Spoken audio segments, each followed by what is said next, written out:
Do you guys ever wonder how long it actually takes for somebody to learn a new language? Because this is one of the most frequently asked questions, and on this video I want to answer to this question that I ask the most.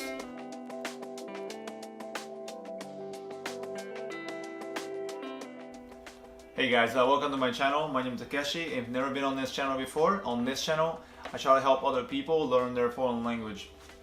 Okay, as I said on the intro, on this video I want to answer to the question that I ask the most.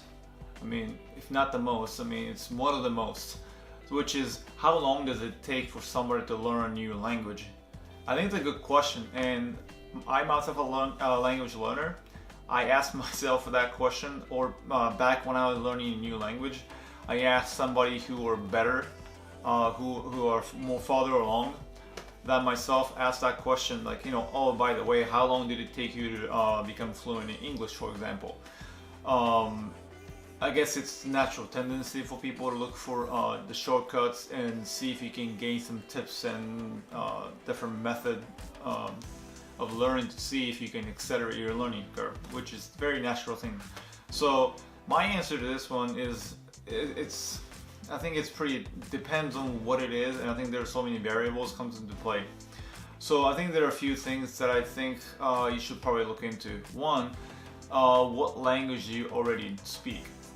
So for example, if you're learning English and if your first language is Japanese, the chance is it's going to take a hell of a lot longer than people who are trying to study Spanish but the first language is English, because it's so much more similar in grammatical structure and such.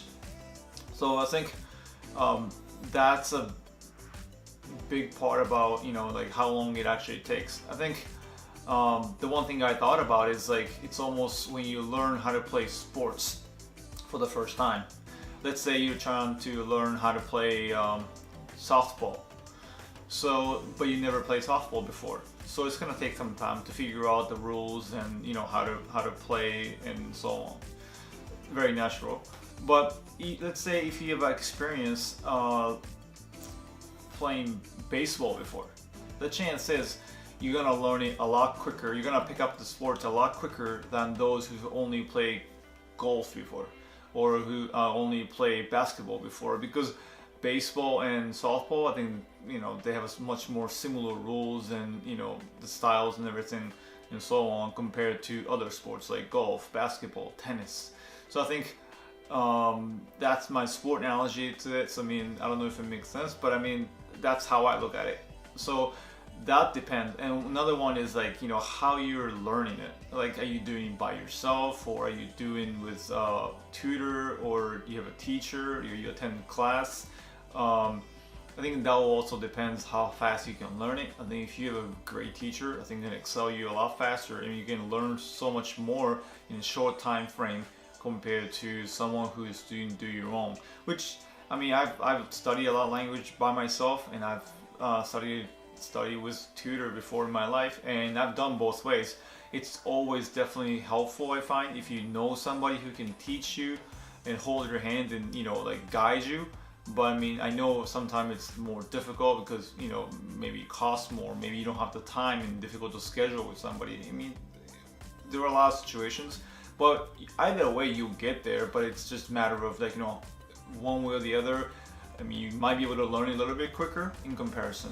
And lastly, I think it's how often are you studying, because the difficult part about saying, oh, if your first language is English and you're trying to study Spanish or study Japanese or whatever, the difficult for me to say, oh, it's gonna take you 6.5 weeks, is some people is gonna study 12 hours a day, some people is gonna only study half an hour a day. So I mean, even at the end of the week, I mean, one who studies 12 hours versus one who studies half an hour a day, it's kind of a massive difference.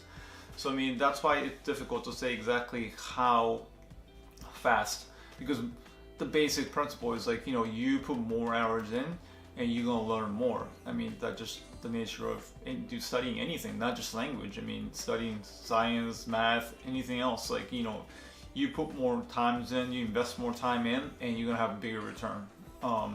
think that's the same thing in language.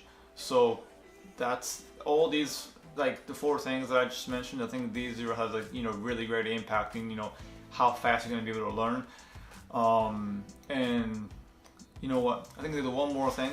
Last thing I think it helped me is the Torah Immersion. I think there's like no better way to do it. Basically, to put yourself in a situation where you have to learn it. So looking backward, when I was in high school, I think I told you in the other videos before, came from Japan, and I just directly moved into American high school.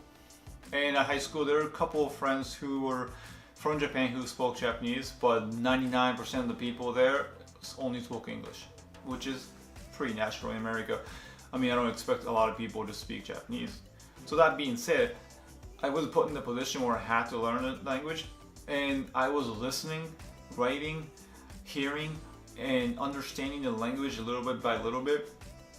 Every second of my time spent at the high school, I think that excelled me learning English in this case so much more in my high school period in 3 years compared to 3 years of English class in Japan, because that was just more learning basic things and this and that. I mean, it helped me absolutely, but I mean, the 3-year span that I learned in Japanese middle school learning English compared to 3 years span in learning English in US high school was a lot different, and I learned so much more being totally immersed into the culture, where that's a major that's a language that everybody speaks. So I mean, that's another way to do. I think more you use a language, more you write it, more you hear it, more you immerse yourself. Like, I don't think you necessarily have to be like, let's just say, you don't have to go to that country necessarily. I think especially in the US or any other like metropolitan cities or any big countries, I think there are like different like ethnic group oriented areas, like maybe it's a Chinatown if you're trying to learn Chinese or so on. I think there's a lot of opportunities within, and now with the YouTube and such, you can, you know, there's so much you can learn. So I mean, but at the end, I think what I'm trying to say is that if you try to listen and learn and maybe listen to radio or listen to news, I mean, all that counts, you know. So basically the answer is like, it all depends, but more hours you put into, more effort you put into, I think the faster you're gonna learn, and more similar language you are learning relative to what you already know. I think all those are factors you have to consider when you're trying to figure out how long actually it's gonna take you to learn your language. So I hope that answers all the questions. That's my version of the answer. Is there any other questions in regards to language learning? Let me know in the comment section or shoot me a message. Alright, and I hope you enjoyed the video, and I'll see you guys in the next video. Thanks.